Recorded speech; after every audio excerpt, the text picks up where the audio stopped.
The building of a sanctuary for God in the desert was certainly a big deal. Almost 4 entire Torah portions deal with its details. Many accomplished men and women contributed their talents to the project, but there was one person charged with leading this monumental project. His name given in the Torah is Betzalel, the son of Uri, the son of Hur, from the tribe of Judah. Who was this Betzalel, and what can we learn from his appointment? For starters, God testifies to Betzalel's greatness in Exodus chapter 31, verse 3. I have filled him with a divine spirit, with wisdom, understanding, and knowledge, and with talent for all types of craftsmanship, to devise plans to work with gold, silver, and copper, and in cutting stones to be set, and in carving wood, and to do all types of creative work. But as we see with most great people, they don't appear out of nowhere. There is usually a family history that helps mold greatness, and this was certainly the case for Betzalel. His great-grandmother was Miriam, the sister of Aaron and Moses.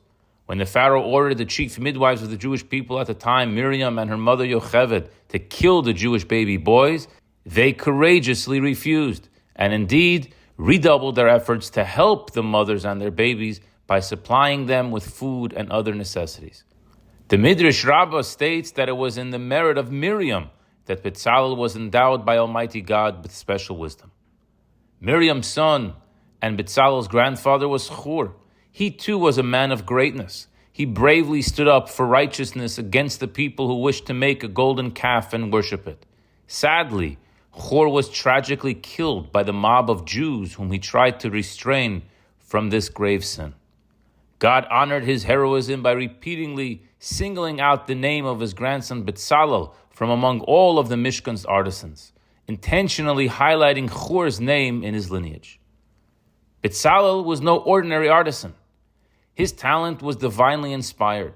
As his name itself indicates, he could intuitively understand God's wishes. There are a number of stories to illustrate this point, but we will just choose one from a teaching of Rabbi Levi bar Rebbe in Bamidbar Rabbah. When God told Moses, make a menorah of pure gold, Moses said, how should it be made? And was told that it should be hammered out of a solid block. Nonetheless, Moses found it difficult to understand, and when he came down from Mount Sinai, he forgot how to make it. He went back up and said, my master, how should it be made? To which God replied, it should be hammered out of a solid block. Again, Moses found it difficult to comprehend, and when he came down from the mountain, he forgot the details. He went back up yet again and said, my master, I have forgotten it. God showed him the process again, but he still found it difficult.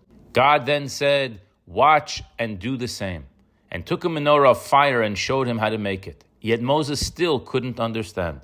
So God said to him, go to Betzalel, he can make it. And indeed, Moses asked Betzalel, and he immediately was able to make it. Moses was astonished. God showed it to me several times, yet I couldn't understand how to make it. Yet you, who never saw it, were able to make it on your own. Betzalel, you must have been standing B'Tseil Kale, in the shadow of God, when he showed me how to make the menorah. Indeed, Betzalel means in the shadow of God. Nachmanides notes that Betzalel's abilities were in themselves a miracle, since during the centuries of the Jews' stay in Egypt, they had no access to precious metals such as gold, silver, and copper. Thus, the fact that Betzalel knew how to work with these metals and craft utensils from them was totally unexpected.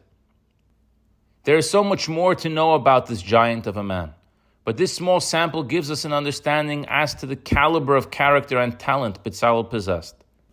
But what may astonish you the most to know is the fact that this Betzalel, the one responsible to lead the entire construction project for the Holy Tabernacle in the desert, which at that time was by far the most important structure ever to be built to date, was all of 13 years old. That's right, 13. He was just bar mitzvahed and given this monumental task. And the best part is that he succeeded. He took his God-given gifts, put them to good use, and made a home for God. There's a deep lesson in this for us. In conversations with people, I'm often given excuses for not advancing in their Jewish observance. When I make partner, I'll have time to learn. Now I can't. When I make my next million, I'll give Chabad of Windsor Terrace a nice gift. Now I can't. Maybe in a few years' time when I have a family, I'll start coming to shul. Now it's not for me. And so many different variations of essentially the same thing.